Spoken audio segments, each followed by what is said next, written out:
Assalamualaikum warahmatullahi wabarakatuh. Sebelumnya izinkan saya memperkenalkan diri terlebih dahulu. Nama saya Destika Melia Hamzani, MPM 2123-2002, kelas 21K21. Di sini saya akan membuat video atau mempresentasikan hasil tugas saya pada mata kuliah rancangan perangkat lunak, yaitu pada bab 1 dan bab 4. Di sini saya akan membahas rancangan perangkat lunak yang ada di bab 3. Di bab 3 yaitu ada analisa dan perancangan yang terdiri dari analisa kebutuhan sistem, analisa kebutuhan fungsional, rancangan desain sistem, ada rancangan input output, ada rancangan activity diagram, dan yang terakhir ada pengkodean. Jadi analisa kebutuhan sistem itu yaitu analisa kebutuhan sistem merupakan tahapan awal fondasi untuk membentuk suatu sistem. Dalam analisis, tahapan ini merupakan tahapan terpenting dalam sebuah perancangan atau pengembangan suatu sistem. Analisis kebutuhan sistem ini dibagi menjadi dua, antara lain analisis kebutuhan fungsional dan analisis kebutuhan non-fungsional. Di analisis kebutuhan fungsional, saya ada sistem dapat melakukan login, sistem dapat menampilkan data barang dan transaksi penjualan. Yang ketiga, ada sistem dapat melakukan input dan output. Yang keempat, ada sistem dapat menampilkan laporan penjualan.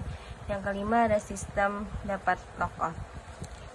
Analisa kebutuhan input meliputi sistem dapat bergerak input data barang, sistem dapat input data user, dan ada sistem dapat melakukan transaksi penjualan. Di outputnya ada sistem dapat menghasilkan bukti transaksi. Yang kedua, ada sistem dapat menghasilkan data laporan penjualan.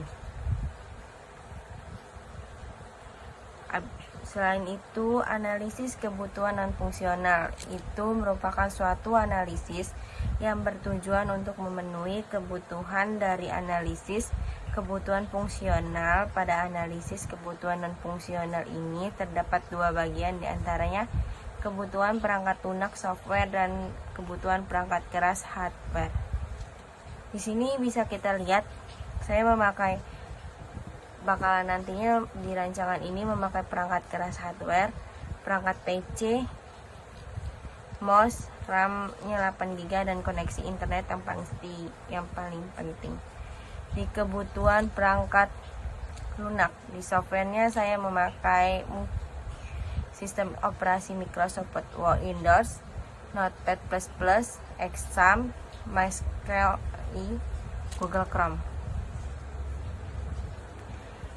Yang ketiga, titik 2, ada perancangan desain atau sistem. Di sini nanti kita akan membuat use case. Use case itu merupakan deskripsi interaksi antara pengguna sistem dengan sistem itu sendiri. Permodelan use case pada aplikasi ini dapat kita lihat pada gambar 3.1. Yang 3.2.2 ada kelas diagram. Kelas diagram itu adalah data-data dikelompokkan ke dalam suatu tabel, dan tabel-tabel akan hilang saling berkaitan membentuk suatu relasi. Dapat kita lihat di gambar 3.2. Ini kayak semacam database. Yang ketiga, titik 3, ada rancangan input dan output. Rancangan input terdiri dari input login, ada input jenis barang, sedangkan outputnya mungkin nanti kita buat rancangan output untuk penjualannya. Di 3.2.4 ada rancangan activity diagram. Activity diagram yang saya buat di sini ada activity diagram login, ada activity untuk checkout, ada untuk pembayaran. Untuk saat ini cuma segini. Dan yang terakhir ada pengkodean. itu adalah pada kode barang menggunakan kode parcat dan terdiri 5 digit. 2 digit pertama menyatakan kode barang dan 3 terakhir merupakan nomor urut barang. Contohnya pengkodaan barang. Pada bab 4 pada mata kuliah rancangan perangkat lunak, di bab 4 yaitu ada hasil dan pembahasan. Hasil dan penelitian tugas akhir ini merupakan bagaimana penjelasan sistem yang telah dibuat dan memahami kelebihan dan kekurangan dari sistem ini nantinya. Di dalam hasil ada implementasi from input, itu ada tampilan login seperti yang bisa kita lihat, ada tampilan dashboard admin, tampilan input data barang, tampilan from input transaksi penjualan, ada tampilan from user, ada yang 4.1.2 yaitu ada implementasi output juga. Ya, di dalamnya ada transaksi bukti transaksi penjualan, laporan transaksi Excel, dan ada tampilan bukti laporan penjualan. Di 4.1.3 ada implementasi halaman dashboard admin, ada tampilan halaman barang, ada tampilan halaman sortir barang, ada tampilan halaman data transaksi penjualan, ada tampilan halaman data user, ada pembahasan.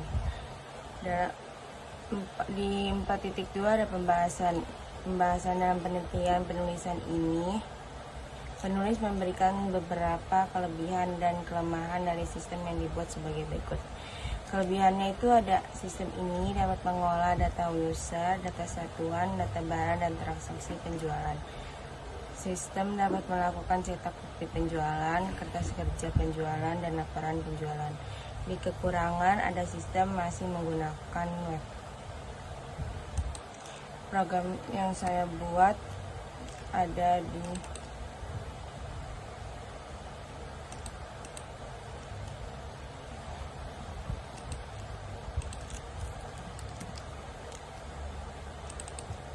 hasil dari rancangan program yang nantinya saya buat seperti ini.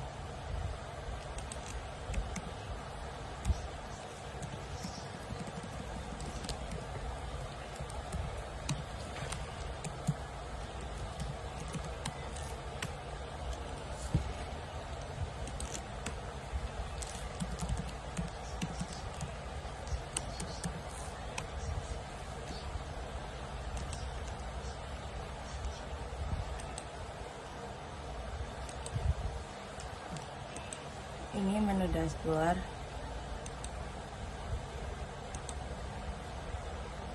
Halaman tampil transaksi penjualan. Halaman tampil laporan penjualan. Ini nantinya kita bisa cetak seperti ini.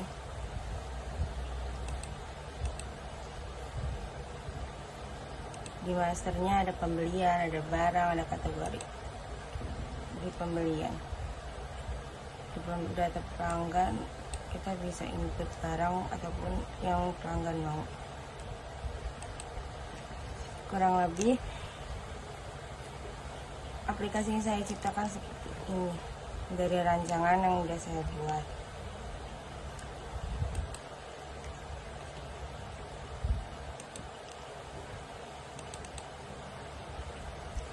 Kesimpulan dan saran. Kesimpulan dari saya yaitu berdasarkan hasil penelitian di atas, permasalahan yang muncul telah diupayakan untuk dapat ditangani dengan sistem yang baru. Apapun kesimpulannya, yang dapat diambil sebagai berikut. Yang pertama, sistem informasi ini dapat dibuat dengan tujuan untuk mengimplementasikan sistem informasi akuntansi pencatatan penjualan barang. Studi kasus perusahaan CP Karya Mandiri. Yang kedua yaitu ada sistem informasi akuntansi pencatatan penjualan. Ini dibuat dengan menggunakan bahasa pemrograman PHP. Pada tahapan implementasi, sistem ini dilakukan melalui tahap implementasi database MySQL.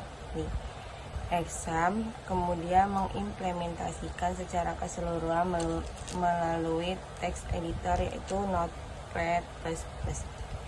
Yang ketiga ada sistem informasi akuntansi pencatatan penjualan barang ini dapat melalui tahap uji sehingga dapat digunakan untuk melakukan transaksi penjualan dan memudahkan perusahaan harus mencatat secara manual dan terhindar dari kesalahan pencatatan nantinya.